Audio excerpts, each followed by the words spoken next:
ลอดระยะ70 ปีที่ผ่านมาพรรคประชาชนปฏิวัติลาวได้นำพาปวงชนลาวทั้งชาติต่อสู่ปลดปล่อยประเทศชาติออกจากแอกปกครองของต่างชาติได้อย่างสมบูรณ์นำเอาความเป็นเอกราชอิสรภาพสิทธิ์เป็นเจ้าของประเทศชาติอย่างแท้จริงมาสู่ปวงชนลาวบรรดาเผ่าเนื่องในโอกาสเฉลิมฉลองวันสร้างตั้งพรรคประชาชนปฏิวัติลาวครบรอบ70 ปีสหายพลจัตวาศรีทวีไซหัวหน้าการเมืองกองบัญชาการทหารชายแดนได้แสดงความรู้สึกต่อวันดังกล่าวว่าเนื่องในโอกาสวันสร้างตั้งพรรคประชาชนปฏิวัติลาวครบรอบ70 ปีในปีนี้คือดังพ่อรู้น้ำกันแล้วว่าพรรคประชาชนปฏิวัติลาวของเราได้รับการสร้างตั้งขึ้นในวันที่22 เดือนมีนาคม ปี2555มาฮอดปีนี้ครบรอบ70 ปีพอดีพวกเราสุดที่มีความรู้สึกภาคภูมิใจที่เห็นว่าแต่กันที่นำพาของพรรคประชาชนปฏิวัติลาวที่สละสงสัยโดยเฉพาะ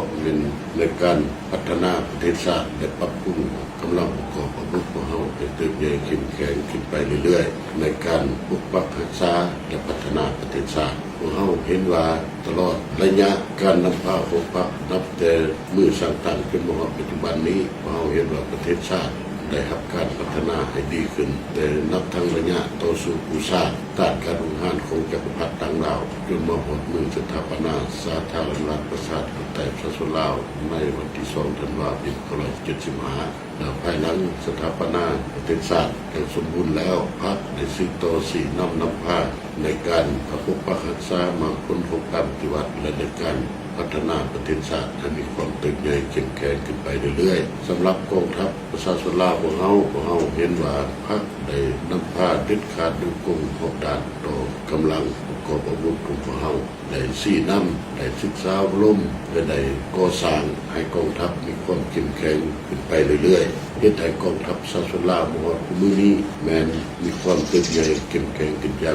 งสำหรับกำลังทหารชายแดนของเราก็เป็นเราลบหนึ่งที่ได้รับการสร้างตั้งยกระดับจากกรมทหารชายแดนขึ้นเป็นกองบัญชาการทหารชายแดนวางบนมานี้และพวกเราเห็นว่ากำลังทหารชายแดนเป็นกำลังหนึ่งความหมายสำคัญในการปกปักรักษาเขตน้ำแดนดินของประเทศชาติในการปกปักรักษาเอกราชอำนาจอธิปไตยของชาติและเป็นกำลังหนึ่งที่อยู่เส้นขนานหนาของประเทศชาติในการปกปักรักษาพื้นแผ่นดินอันครบถ้วนของชาติและสิทธิผลประโยชน์ของประชาชนลาวบรรดาเผ่าพวกเราชุดที่มีความรู้สึกภาคภูมิใจนับแต่มือสร้างตั้งเราลบทหารชายแดนมาหดกุมือนี้กำลังทหารชายแดนเป็นความเติบใหญ่มีความเข้มแข็งเป็นว่ารักษาได้อธิปไตยของชาติไว้อย่างมั่นคงแล้วพวกเราในตอนนี้กำลังทหารชายแดนพวกเราจะได้สืบต่อปรับปรุงกำลังให้มีความเข้มแข็งจะได้เอาใจใส่ในการ